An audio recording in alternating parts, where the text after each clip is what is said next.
Hi hello ನಮಸ್ಕಾರ friends, Lata blouse ಡಿಸೈನ್ಗೆ ಸ್ವಾಗತ. ಇವತ್ತು ನಾನು 42 ಸೈಜ್ ಬ್ಲೌಸನ್ನು ಯಾವ ರೀತಿ ಕಟ್ ಮಾಡೋದು, ಸಾದಾ ಬ್ಲೌಸನ್ನು ಯಾವ ರೀತಿ ಕಟ್ ಮಾಡೋದು ಅಂತ ಹೇಳ್ಕೊಡ್ತಾ ಇದ್ದೀನಿ. ನೋಡೋಣ ಬನ್ನಿ. ಬ್ಯಾಕ್ ಸೈಡ್ ಈ ರೀತಿ ನೀಟಾಗಿ ನೆಗಿಚ್ಕೊಂಡು ನಾವು ವಿಡ್ತನ್ನು ನೋಡ್ಕೊಳ್ಬೇಕಾಗುತ್ತೆ. ನೋಡಿ, ಇಲ್ಲಿ ಬಂದು 20.5 ಇದೆ. ಇಲ್ಲಿ 2 ಭಾಗ ಮಾಡಿದರೆ ನಮಗೆ 10.5 ಬರುತ್ತೆ. ಇಟ್ಕೊಳ್ಳೋಣ. 10.5 ಬರುತ್ತೆ. ಯಾಕಂದರೆ ಬ್ಯಾಕ್ ಮತ್ತು ಫ್ರಂಟ್ ಬೇರೆ ಬೇರೆಯಾಗಿ ಕಟ್ ಮಾಡಿ, ಆವಾಗ ನೋಡಿ ನಿಮಗೆ ಪರ್ಫೆಕ್ಟಾಗಿ ಬ್ಲೌಸ್ ಅನ್ನೋದು ನೀಟಾಗೆ ಬರುತ್ತೆ. ಈಗ 14 ಇದೆ ಲೆಂತ್. ನಾನು ಹೊಲಿಗೆಗೋಸ್ಕರ 1 ಇಂಚ್ ಎಕ್ಸ್ಟ್ರಾ ತಗೋತಾ ಇದ್ದೀನಿ. ನೆಕ್ ಬಂದುಬಿಟ್ಟು 2.5 ಇದೆ, 2.5 ಇಟ್ಕೊಳ್ಳೋಣ. ಶೋಲ್ಡರ್ ಬಂದುಬಿಟ್ಟು 3 ಇಟ್ಕೊಳ್ಳೋಣ. ಇದು ಆರ್ಮೋಲ್ ಬಂದುಬಿಟ್ಟು 6 ಇದೆ. ಇಲ್ಲಿ ಕೂಡ ಸೇಮ್ ಆ್ಯಸ್ ಈ ಶೋಲ್ಡರ್ ಏನಿರುತ್ತೋ ಅದೇ ರೀತಿ ನಾವು ಕೆಳಗಡೆನೇ ಇಟ್ಕೊಂಡು 1/2 ಇಂಚ್ ಎಕ್ಸ್ಟ್ರಾ ಇಟ್ಕೋಬೇಕಾಗ್ತದೆ. ನಿಮಗೆ ಹೇಳಿದ್ನಲ್ಲ ಹಿಂದಿನ ವಿಡಿಯೋದಲ್ಲಿ. ಆರ್ಮೋಲಲ್ಲಿ ನೆರಿಗೆ ಬರಲಾರ್ದಾಗೆ ಅದಕ್ಕೋಸ್ಕರ 2 ಇಂಚ್ ಎಕ್ಸ್ಟ್ರಾ ತೊಗೊಳ್ಳೋಣ. ನೋಡಿ, ಈ ರೀತಿ ರೌಂಡ್ ಮಾಡಿಕೊಂಡು ನೀಟಾಗಿ ನೋಡಿ ಆರ್ಮೋಲ್ ಎಷ್ಟು ಬಂದಿದೆ ಅಂತ ಚೆಕ್ ಮಾಡ್ಕೊಳ್ಳೋಣ. ನೋಡಿ, ಈ ರೀತಿಯಾಗಿ ನಿಮಗೆ ಆರ್ಮೋಲನ್ನು ಯಾವ ರೀತಿ ಈಗ ನೋಡ್ಕೋಬೇಕಂತೇಳಿ ಅದ ನೋಡಿ, ಈ ರೀತಿಯಾಗಿ ಆರ್ಮೋಲನ್ನು ನೋಡ್ಕೋಬೇಕಾಗುತ್ತೆ. ನೋಡಿ, ಇದು ಕರೆಕ್ಟ್ ಬರ್ತಾ ಇಲ್ಲ, ಯಾಕಂದ್ರೆ ಚೆಸ್ಟ್ ಮತ್ತು ಆರ್ಮೋಲ ಸೇಮ್ ಬರಬೇಕಾಗುತ್ತೆ, ಆದರೆ ಬರ್ತಾಯಿಲ್ಲ. ಈಗ ನಾನು 6.5 ತೊಗೊಂಡು ನೋಡಿದೆ, ಬರೋದಿಲ್ಲ. ಈಗ ನಾನು 5.5 ತೊಗೊಂಡಿದ್ದೀನಿ. ಇದು ವಿಡಿಯೋ ಲೆಂತ್ ಜಾಸ್ತಿ ಆಗುತ್ತಂತ ಕಟ್ ಮಾಡಿದ್ದೀನಿ. 5.5 ತೊಗೊಂಡ್ರೆ ಕರೆಕ್ಟಾಗಿ ಬಂದಿದೆ. ಓಕೆ, ಈಗ ಮಾರ್ಕ್ ಮಾಡಿದ್ದೀನವಲ್ಲ, ಆ ಮಾರ್ಕ್ ಕರೆಕ್ಟಾಗಿದೆ. 42 ಸೈಜ್ಗೆ ಕೆಲವೊಬ್ಬರಿಗೆ 6 ಬರುತ್ತೆ, 6.5 ಬರುತ್ತೆ. ಅವರು ಹೈಟ್ ಚೆಸ್ಟ್ ವಿಡ್ತ್ ಪ್ರಕಾರ ಬರುತ್ತೆ.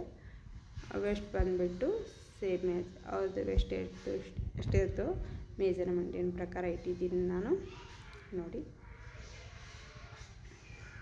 9 ಇದೆ. ಅದನ್ನು ಈ ರೀತಿಯಾಗಿ ಇಟ್ಕೊಂಡು 1 ಇಂಚ್ ಟಕ್ಸಿಗೋಸ್ಕರ ಇಟ್ಕೊಂಡಿದ್ದೀನಿ. ನೆಕ್ ಬಂದುಬಿಟ್ಟು ನೋಡಿ, ಲೆಂತ್ 10 ಇದೆ. ಬ್ಯಾಕ್ ಟಕ್ಸ್ 4.5 ಇಟ್ಕೊಂಡಿದ್ದೀನಿ. ನೋಡಿ, ಓಕೆ, ಕಟ್ ಮಾಡ್ಕೊಳ್ಳೋಣ. ಕೆಲವೊಬ್ಬರು ದಪ್ಪ ಇರ್ತಾರೆ, ಆದರೆ ಏನಾಗುತ್ತೆ, ಆರ್ಮೋಲ್ ಜಾಸ್ತಿ ಇರೋದಿಲ್ಲ. ಕೆಲವೊಬ್ಬರು ತೆಳಗಿರ್ತಾರೆ, ಆದರೆ ಆರ್ಮೋಲ್ ಜಾಸ್ತಿ ಬೇಕಾಗಿರುತ್ತೆ ಕೆಲವೊಬ್ಬರು. ಹೀಗಾಗಿ ಚೆಸ್ಟ್ ಆರ್ಮೋಲ ಸರಿಯಾಗಿ ಬರೋದಿಲ್ಲ. ಅದಕ್ಕೋಸ್ಕರ ಈ ರೀತಿಯಾಗಿ ನಾವು ಕೆಲವೊಮ್ಮೆ ಸರಿಯಾಗಿ ಬರುವ ತನಕ ನಾವು ಟ್ರೈ ಮಾಡಿ ನೋಡ್ಕೋಬೇಕಾಗತ್ತೆ. ಓಕೆ, ನೋಡಿ, ಬ್ಯಾಕ್ ಸೈಡನ್ನು ಬ್ಯಾಕ್ ಸೈಡ್ ಪಾರ್ಟನ್ನು ಫ್ರಂಟ್ ಸೈಡಿಗೆ ಈ ರೀತಿಯಾಗಿ ಇಟ್ಕೊಂಡು ನಾವು ಕಟ್ ಮಾಡ್ಕೊಳ್ಳೋಣ. ಮುಂದಿನ ಭಾಗವನ್ನು ಈ ರೀತಿಯಾಗಿ 1/2 ಇಂಚು ಮುಂದುಗಡೆ ತಗೊಳ್ಳೋಣ. ಸೇಮ್ ಈಗ ಮುಂದುಗಡೆ ಭಾಗವನ್ನು ಈ ರೀತಿಯಾಗಿ ಚೆಕ್ ಮಾಡ್ಕೊಳ್ಳೋಣ. ಓಕೆ, ಇಲ್ಲಿ ನೋಡಿ 10 ಬರ್ತಾ ಇದೆ. 10ಅನ್ನು ಇಟ್ಕೊಳ್ಳೋಣ. ಓಕೆ, ಈಗ ಆರ್ಮೋಲನ್ನು ಚೆಕ್ ಮಾಡೋಣ, ಬಂದಿದೆ ಇಲ್ಲ ಅಂತ. ಕರೆಕ್ಟಾಗಿ 8.5 ಬಂದಿದೆ, ಕರೆಕ್ಟಾಗಿ. ಓಕೆ, 1 ಇಂಚ್, ಯಾಕಂದರೆ ಅಲ್ಲಿ ಟಕ್ಸ್ ಹಿಡಿತೀವಲ್ಲ, ಅದಕ್ಕೋಸ್ಕರ 1 ಇಂಚ್ 1/2 ಇಂಚ್ ತೊಗೋಬೋದು. 1 ಇಂಚ್ ಏನಿಲ್ಲ, 1/2 ಇಂಚ್ ತೊಗೋಬೋದು. ಈಗ ಫ್ರಂಟ್ ಲೆಂತನ್ನು ನೋಡ್ಕೊಳ್ಳೋಣ. ನೋಡಿ, 10.5 ಇದೆ, ಆದರೆ 10 ಮೇಲೆ ಹೊಲಿಗೆಗೋಸ್ಕರ 10.5 11 ತೊಗೋತಾ ಇದ್ದೀನಿ ಮೇಲೆ ಹೊಲಿಗೆಗೋಸ್ಕರ. ಟಕ್ಸ್ ನೋಡೋಣ, 3 ಬಂದಿದೆ. 3ನ ಮಾರ್ಕ್ ಮಾಡ್ಕೊಳ್ಳೋಣ. ಈಗ ಮೇಲಿಂದು ಕೆಳಗಡೆ ಗೆರೆ ಎಳ್ಕೊಳ್ಳೋಣ, ಟಕ್ಸಿಂದು ಮತ್ತು ಲೆಂತ್. ಓಕೆ, ಈ ರೀತಿ ಕಟ್ ಮಾಡೋದ್ರಿಂದ ಏನಾಗುತ್ತೆ ಅಂದರೆ ಈ ಫ್ರಂಟ್ ಗ್ಯಾಪ್ ಬರುತ್ತಲ್ವ, ಅದು ಗ್ಯಾಪ್ ಬರೋದಿಲ್ಲ. ಈಗ ನೆಕ್ ಬಂದುಬಿಟ್ಟು 8 ಇದೆ, ಕ್ರಾಸಾಗಿ ನಾವು ಕಟ್ ಗೆರೆ ಹಾಕೋ ನೋಡಿ. ನಿಮಗೆ ಫ್ರಂಟ್ ಡೀಪಾಗಿ ಬೇಕಂದರೆ ಈ ರೀತಿಯಾಗಿ ಕಟ್ ಮಾಡ್ಕೋಬೋದು. ಓಕೆ ನೋಡಿ, ಈಗ ಟಕ್ಸಿಂದ ನಾವು ಎಷ್ಟು ಲೆಂತ್ ಇದೆ ಅಂತ ನೋಡ್ಕೋಬೇಕಾಗುತ್ತೆ. 42 / 12 ಮಾಡಿಕೊಂಡ್ರು ನಿಮಗೆ ವಿಡ್ತ್ ಗೊತ್ತಾಗುತ್ತೆ. ಇಲ್ಲಾಂದರೆ ಈ ರೀತಿ ಮೆಜರ್ಮೆಂಟ್ ಕೊಟ್ಟಿದ್ದರೆ ಈ ರೀತಿ ಮಾಡ್ಕೋಬೋದು.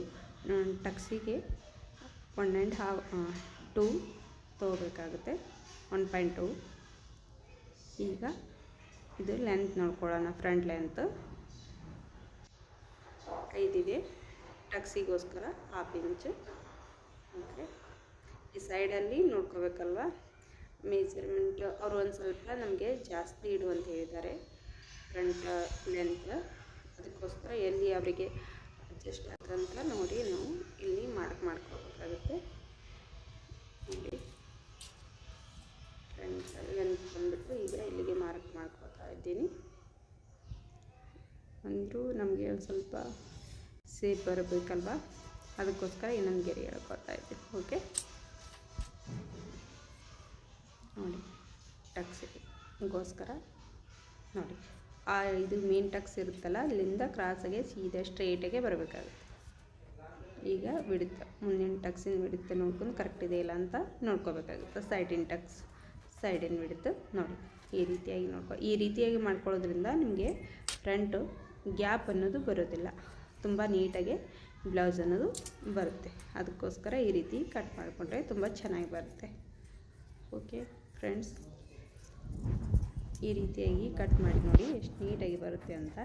ಈ ರೀತಿಯಾಗಿ ಮಾರ್ಕ್ ಮಾಡಿಕೊಂಡು ಕಟ್ ಮಾಡ್ಕೊಳ್ಳೋದ್ರಿಂದ ನಿಮಗೆ ತುಂಬ ನೀಟಾಗಿಯೂ ಬರುತ್ತೆ, ಮತ್ತು ಈ ಥರನೇ ಮಾಡ್ಕೋತು ನಿಮಗೆ ಪ್ರಾಕ್ಟೀಸು ಕೂಡ ಈ ಥರನೇ ರೂಢಿಯಾಗಿ ಬರುತ್ತೆ, ತುಂಬ ನೀಟಾಗಿ ಬರುತ್ತೆ.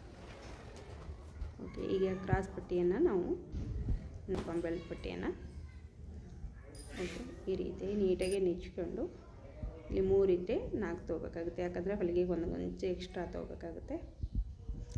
ವಿಡ್ತ್ ಬಂದುಬಿಟ್ಟು 10 ಇದೆಯಲ್ಲ, ಅದಕ್ಕೆ 2 ಇಂಚು ಎಕ್ಸ್ಟ್ರಾ ಸೇರಿಸೋಣ. 12 ಆಗುತ್ತೆ. 12ಅನ್ನು ನಾವು ಈ ರೀತಿಯಾಗಿ ಗೆರೆ ಹೊಡ್ಕೊಳ್ಳೋಣ.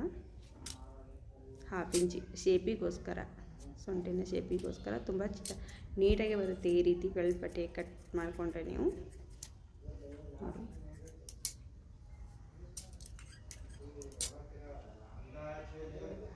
ನೋಡಿ ಓಕೆ, ಕಾಸ್ಪಟ್ಟಿ ಗುಂಡಿಪಟ್ಟಿಯನ್ನು ಕಟ್ ಮಾಡ್ಕೊಂಡಿದ್ದೀವಿ. ಈಗ ನಾವು ಡೈರೆಕ್ಟ್ ಈ ರೀತಿಯಾಗಿ ಇಟ್ಕೊಂಡು ಇದರಲ್ಲಿ ಒಂದು ಸ್ವಲ್ಪ ನನಗೆ ಬಟ್ಟೆ ಯಾಕಂದರೆ ಬ್ಯಾಕ್